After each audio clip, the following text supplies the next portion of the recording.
Hey, everybody, and welcome back for another episode of Power Up Podcast with myself, Adam McGrath, and Manny Alter.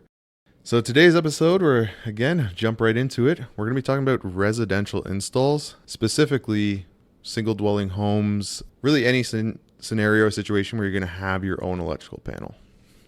Yeah, so we get calls all the time from owners who are thinking about buying an EV or have bought an EV or just received their electric vehicle, and they live in a single family home or a townhome. They have their own power. What do they need to do first? What is the recommendations that we run them through? Okay, so first thing that I usually tell everybody is call an electrician.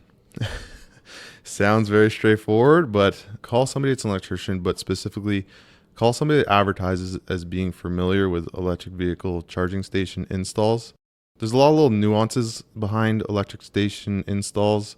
Really, people should know how to set up the stations, just preferences of where to put the station, stuff like that. So generally, we just say, find somebody that's familiar. Next thing you're going to need is a load assessment of your house, see how much power you have available. Then your electrician will kind of evaluate your install, walk you through kind of different options. They'll give you a quote, and then they'll complete your install, and they'll do it with an ESA certification. And if they don't give you ESA certification, you should ask questions, but that's generally the process. Okay, so that's some great advice, and obviously, calling a certified electrician is terrific.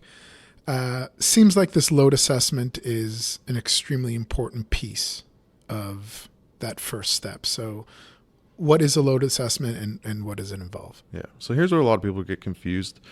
The load assessment is gauging how much power you have available in your house. So there's a little bit of confusion and people aren't quite sure where to look. The first thing and first place you should look is the main breaker on your house panel. On that breaker, sometimes you'll see two numbers. It'll be like a 100 and a 100 or something like that. That means you have a 100 amp breaker. That's not a cumulative. It doesn't mean you have 200 amps. So you have a 100 amp breaker. That's going to determine how much power you have on your panel. And then from there, we can start to create a load assessment. We can also look at the power coming into your service by looking at the meter on the outside of your house. Sometimes your meter might be rated higher because hydro's brought more power to your house. That's not reflective of your capacity for your home, although it is positive in that if you're looking for a service upgrade or something like that, then it kind of makes the process a bit easier. From there, we're kind of looking at the loads on your house. Do you have a second kitchen? Do you have a hot tub? Do you have electric heating? Really anything that's going to add a big load to your house and take away from the capacity that we can use for electric vehicle charging for your home. And then finally, you can kind of look at upgrading and service upgrades, but we can talk about that a bit later.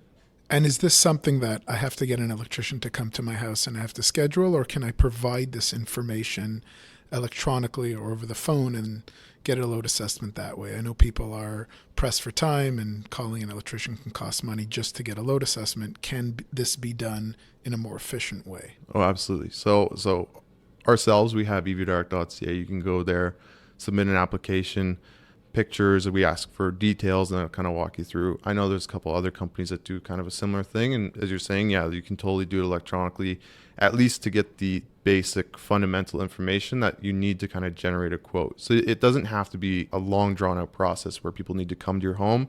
There are quite a few scenarios where we can do it electronically, do it remotely, just through pictures and conversation and some back and forth. So it doesn't have to be a crazy process. That's great. Okay, so I've called my electrician. I've gotten my load assessment. I know what my available power is. Moving forward, what are the different factors that I need to look for in terms of what the price is going to be and evaluating what this install is going to look like? Okay, so generally there's going to be two things that we're going to look at, which are going to be impacting the price in a major way. One is going to be distance. So how far do I need to go from your panel to where you want your charging station? Obviously, the shorter the distance, the less it's going to cost. The other factor is accessibility. Let's say you have a panel that's in your basement. Do you have an unfinished basement? Or do you have a pathway in your basement that is somewhat unfinished and we're able to easily and accessibly bring our new cable from your panel to your parking garage? On top of that, there's other nuanced factors which can impact the price. One being, do you have a detached garage? Because if you have a detached garage, it's going to add a lot of price because now you need to figure out a way to either trench or go overhead. And that's really going to add a lot. The other factors are, do you have an outdated panel? Maybe you have a fused panel, which we can't really use to add a new circuit onto.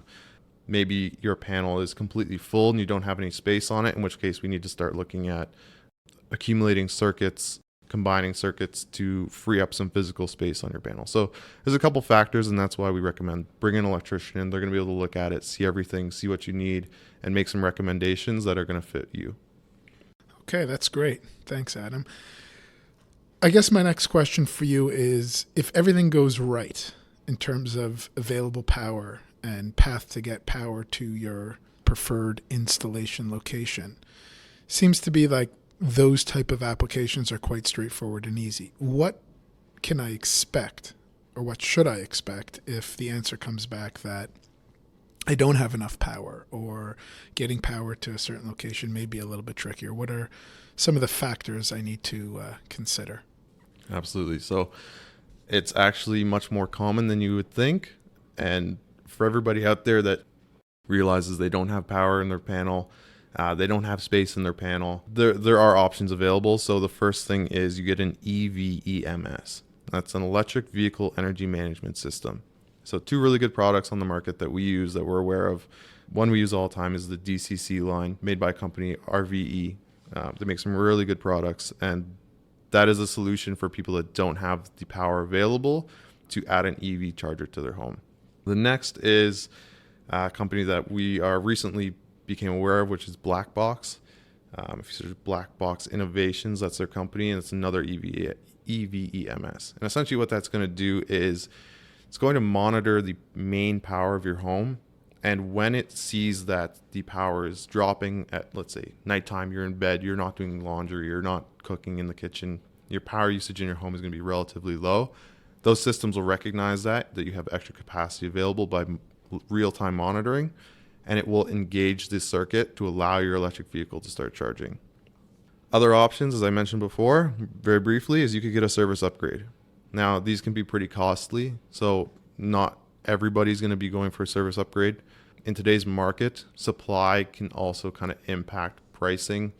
We've seen quite a steep increase in the cost of doing a service upgrade, but it is an option that's available. Let's say you only have a 100 amp house, but you have 2 kitchens, you got electric heating, you've completely tapped out. It's definitely an option that's available and that we would recommend in some scenarios to basically give you that additional power to provide power for your EVSE. That's great. Putting you on the spot, and I don't know if there's an answer for this, but is there a range that you can give in terms of scenario A is you have enough power in your panel, you have a finished basement, you're going up to a garage, here's the price, panel upgrades, here's the price. Is that something you can give us a range on, or is that something that's project by project? Sure. So every house is going to be different. Every house is going to have their own quirks and own nuances, and everything's going to be different. But I can say for 90% of people out there, you're going to be somewhere in the range of, let's say, $700 to, let's say, $2,000.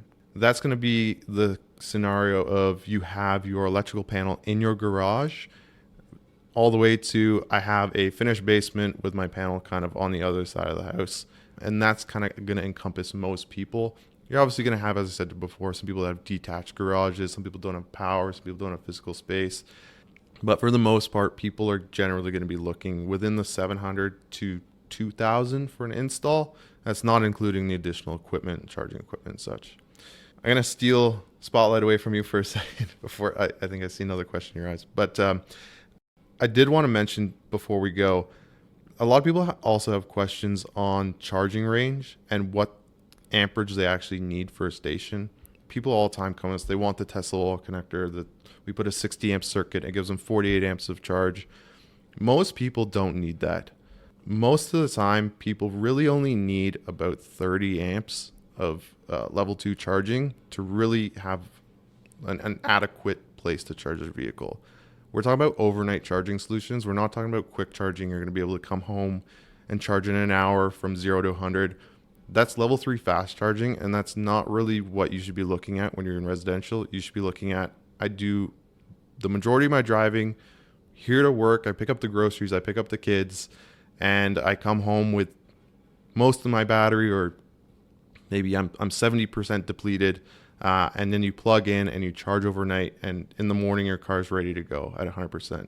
Most scenarios and most people with most vehicles, 30 amps is more than sufficient. So don't feel the need to do a service upgrade or get thousands of dollars of equipment put in place for higher amperages of charging, because most people don't need it. Okay, that's good. So just to wrap it up and correct me if I'm missing something, the process is call a reputable electrician, get that load assessment, understand your power, understand where you're taking power from, how much power you're taking, and how you're getting that power to the source. If you need panel upgrades or some of these other technologies you were talking about, look into that, and then go ahead and do the install. So it seems like it's a straightforward and more or less inexpensive in the big picture type of application here. Oh yeah, for sure. For sure. Definitely on the scale of things, it's pretty inexpensive. You look at your cost of gas versus the cost of an install for an EVSE plus your electricity, you pretty much made your money back within a couple of years of this investment. So we definitely recommend it. Terrific. Okay. Thanks, Manny. Thanks for all the questions. It was a pleasure. We'll see you guys next time on Power Up Podcast. Thanks for joining.